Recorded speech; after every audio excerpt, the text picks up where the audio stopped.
students, how are you all? Welcome to standard 10th। आज का हमारा चैप्टर नंबर है 12th। उसका नाम है एक नई शुरुआत। एक नई शुरुआत के लेखक है जाकिर अली, जिनको हम रजनीश के नाम से भी जानते हैं। उनका जन्म सन 1975 में हुआ है। जाकिर अली रजनीश एक जाने माने सुप्रसिद्ध लेखक है, जिनकी वैज्ञानिक विषय लेखन में सविशेष रुचि रही है। उनके 4 वैज्ञानिक उपन्यास, 3 बाल उपन्यास, 18 बाल कहानी संग्रह सहित कुल 63 पुस्तकें प्रकाशित है। इनमें चमत्कार, सपनों का गांव, विज्ञान की कथाएं आदि मुख्य है। गिनी पिग समय के पार इनके प्रसिद्ध उपन्यास है।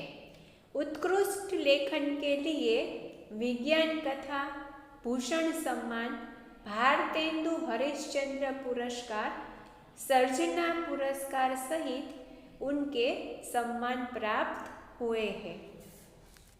एक नई शुरुआत एक गद्य प्रकार है।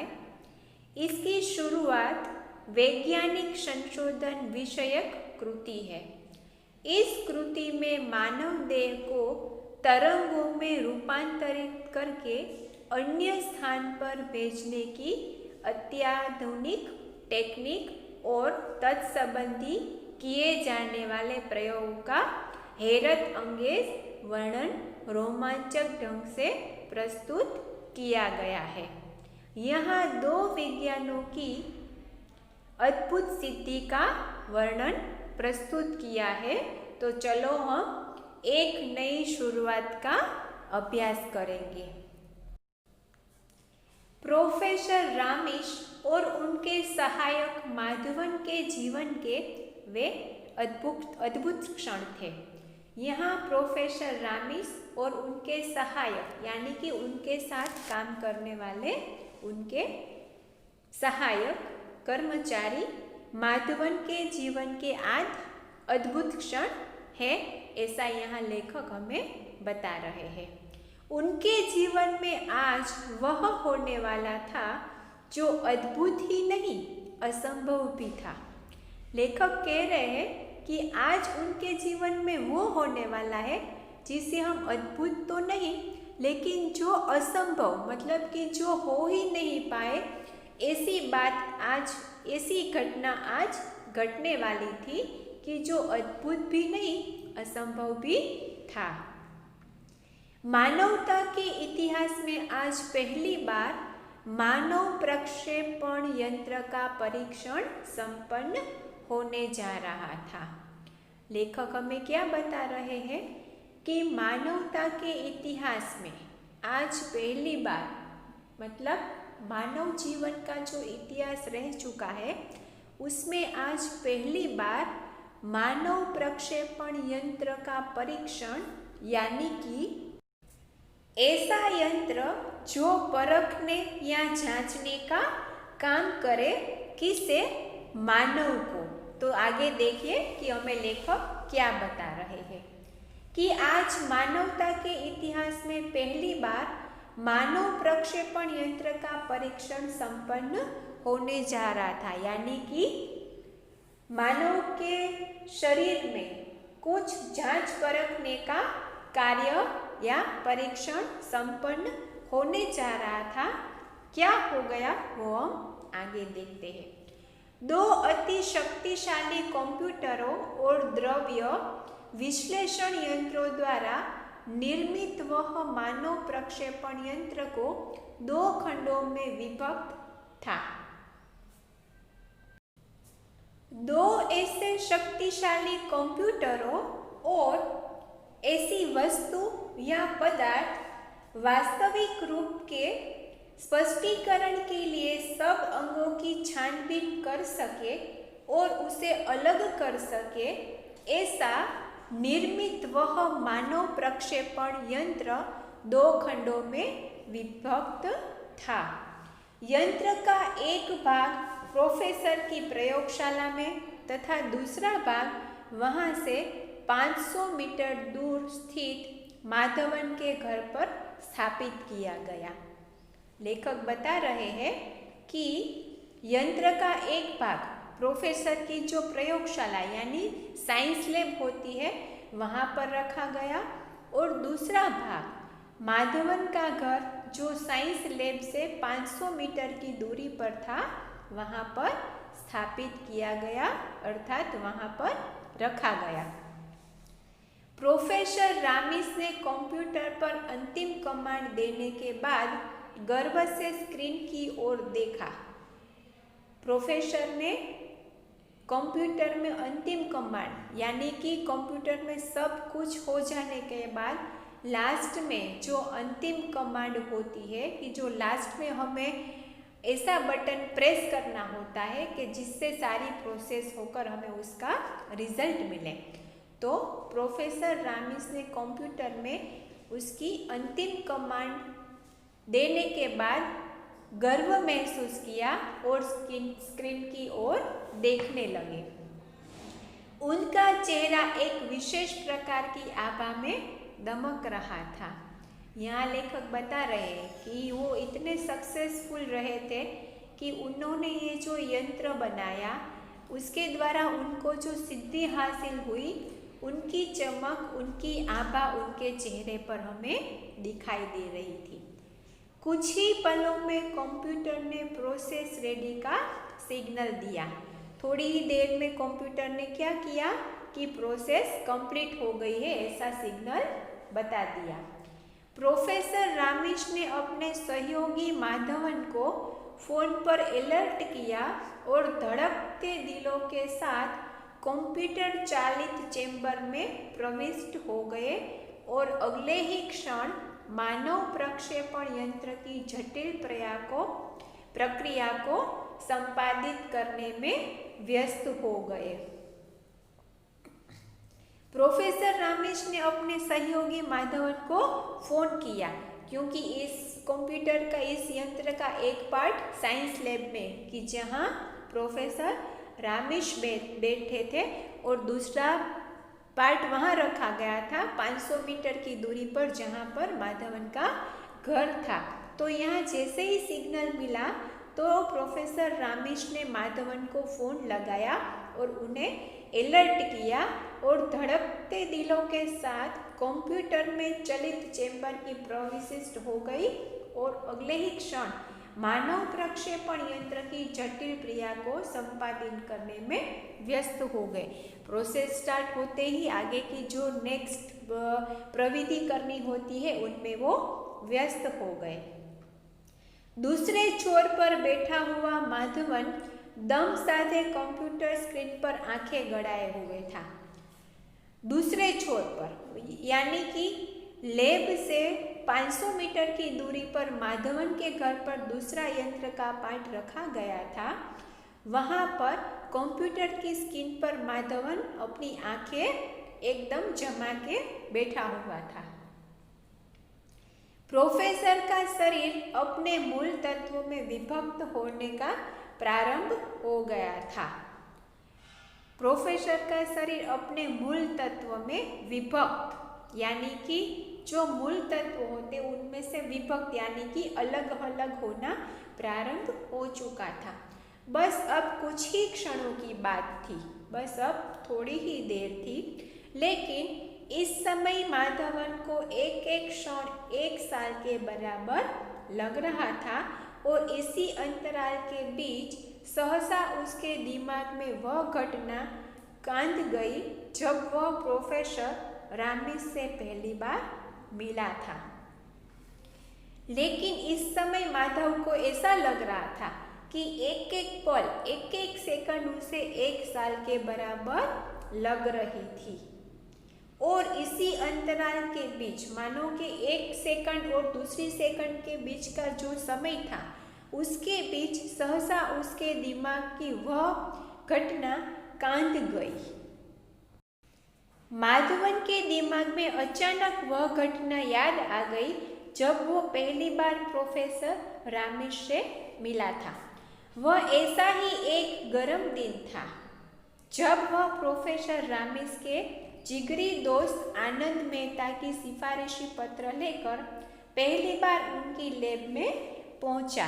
उन्हें वो दिन याद आ गया जब वो पहली बार प्रोफेसर रामेश से मिले, लेकिन उनके जिगरी दोस्त आनंद मेहता की सिफारिशी पत्र लेकर उनसे लैब में मिलने पहुंचे थे।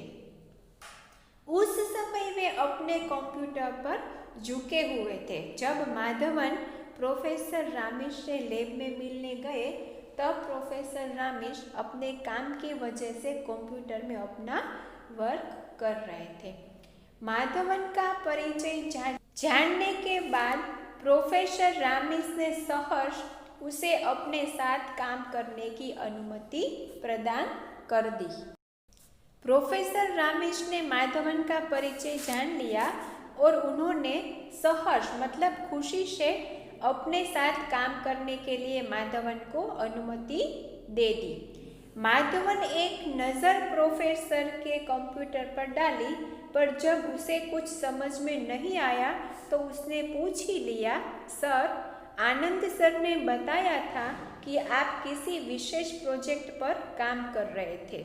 माधवन ने जब प्रोफेसर रामेश के कंप्यूटर पर नज़र डाली तो उनको स्क्रीन देखकर कुछ समझ में नहीं आया, तो उन्होंने प्रोफेसर रामेश से पूछ ही लिया कि सर, मुझे सर आनंद ने बताया था कि आप किसी विशेष प्रोजेक्ट पर काम कर रहे हैं। प्रोफेसर रामेश ने माधवन के चेहरे की ओर देखा, जैसे ये यकीन कर लेना चाहते हैं कि माधवन से अपने प्रोजेक्ट की बात शेयर की जा सकती है अथवा नहीं। प्रोफेसर रामेश ने माधवन के सामने देखा और वो सोच रहे थे कि क्या माधवन पर यकीन यानी कि भरोसा किया जा सकता है कि उसके साथ अपने प्रोजेक्ट की बात शेयर करे या नहीं। हालांकि माधवन के साथ आनंद की संस्तुति थी, लेकिन फिर भी उन्होंने माधवन की आंखों में झांककर उसे परखा, लेकिन उचित समझा। प्रोफेसर रामेश ने क्या सोचा कि भले ही आनंद ने उसे भेजा है, वो उसे जानता है, लेकिन माधवन को पहले अच्छे से जांचना जरूरी लग रहा है कि उसको मैं परख लूं। उन्होंने एक लंबी सांस ली, फिर अपने ड्रीम प्रोजेक्ट मानव प्रक्षेपण यंत्र के बारे में माधवन को बताने लगे। प्रोफेसर रामेश ने एक लंबी सांस खींची और अपना जो ड्रीम प्रोजेक्ट था, उसका नाम क्या था, मानव प्रक्षेपण यंत्र, उसके बारे में माधवन को बताने लगे और वो प्रोजेक्ट उनके साथ शेयर किया। प्रोफेसर की बातें सुनकर माधव का मुंह आश्चर्य से खुला का खुला रह गया।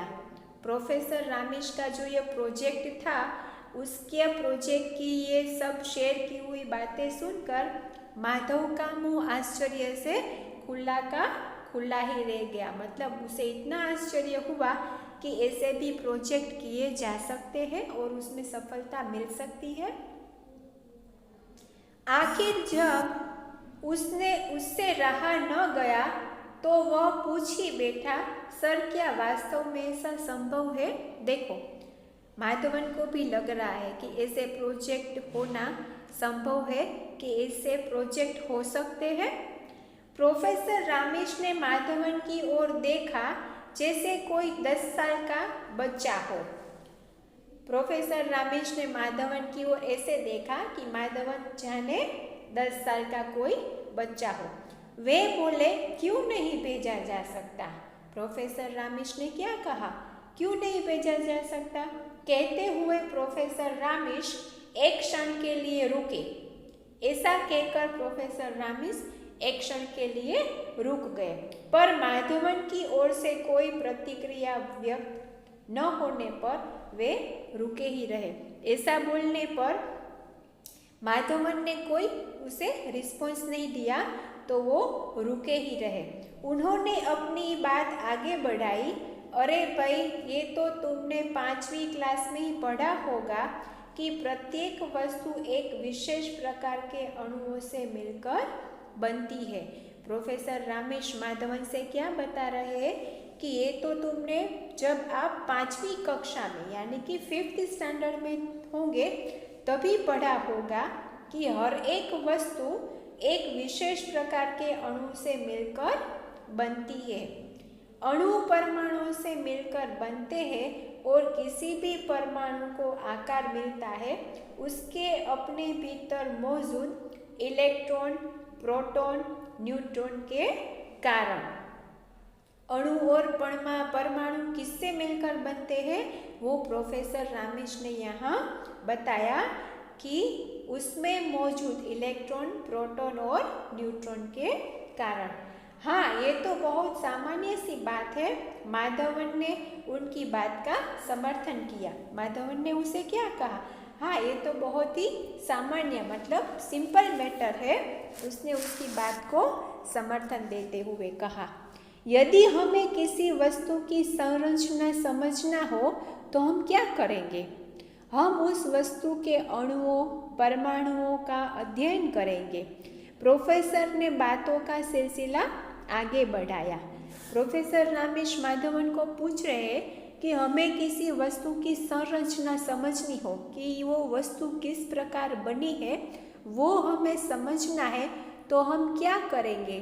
तो हम उस वस्तु के अणु, परमाणुओं का अध्ययन करेंगे। प्रोफेसर रामेश ने बातों का सिलसिला आगे बढ़ाया। यह तो ठीक वैसा ही है जैसे किसी मशीन के अंदर के कलपुर्जों की बनावट और उनके कार्यों की विधि। प्रोफेसर ने क्या बताया कि यह ठीक ऐसा ही है कि कोई भी मशीन के अंदर आए उसके स्पेयर पार्ट और उनकी बनावट और उनके कार्य की विधि। माधवन मूर्तिवत प्रोफेसर रामेश की बात सुन रहा था। माधवन को ये सब बहुत स्ट्रेंज लग रहा था और वो प्रोफेसर की बातें सुन रहा था। प्रोफेसर का वक्तव्य जारी था। यह तो रही बनावट की बात। प्रोफेसर ने अपनी बातें कंटिन्यू की और उन्हें बोला कि ये तो सब बनावटी मतलब हम सब बना सकते हैं ऐसी बात है। अब आती है किसी वस्तु को तरंगों के माध्यम से कहीं भेजने की बात। प्रोफेसर ने आगे क्या बताया कि अब मैं आपको ऐसी बात बताऊंगा कि किसी वस्तु के माध्यम से हम तरंगों को कहीं भेज सकते हैं। तुम्हें तो मालूम ही है कि ऊर्जा कभी नष्ट नहीं होती है। हाँ, उसका स्वरूप परिवर्तित किया जा सकता है, जैसे विद्युत ऊर्जा को यांत्रिक ऊर्जा में, आणविक ऊर्जा को विद्युत ऊर्जा में। अब हम आणविक ऊर्जा को उदाहरण के रूप में लेते हैं। प्रोफेसर रामेश ने माधवन को थोड़े साइंस के नियम बताए कि ऊर्जा को हम यांत्रिक और आणविक कैसे बना सकते हैं उसके बारे में। यहाँ ऊर्जा यूरेनियम, थोरियम आदि तत्वों को तोड़कर प्राप्त की जा सकती है। इस काम के लिए परमाणु रिएक्टर काम में लाए जाते हैं। इससे हम यह आसानी से समझ सकते हैं कि किसी भी वस्तु को उसके मूल तत्वों में तोड़ा जा सकता है और किसी वस्तु को उसके मूल तत्वों में विभक्त किया जा सकता है। तो उन मूल तत्वों को आपस में जोड़कर उस तत्व को दोबारा भी मूल रूप में प्राप्त किया जा सकता है।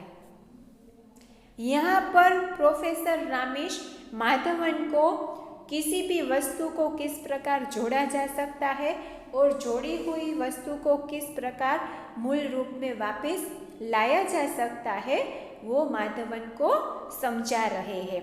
हाँ, यह तो है। माधवन ने उसकी बात का समर्थन किया। माधवन ने क्या कहा कि हाँ, ये बात तो सच है। तो स्टूडेंट्स, आज के वीडियो में हम यहाँ तक ही रखते हैं। इस गद्य का हम आगे का अभ्यास नेक्स्ट वीडियो लेक्चर में करेंगे। फिर से मिलेंगे नेक्स्ट न्यू वीडियो में। तब तक के लिए bye bye. Thank you very much.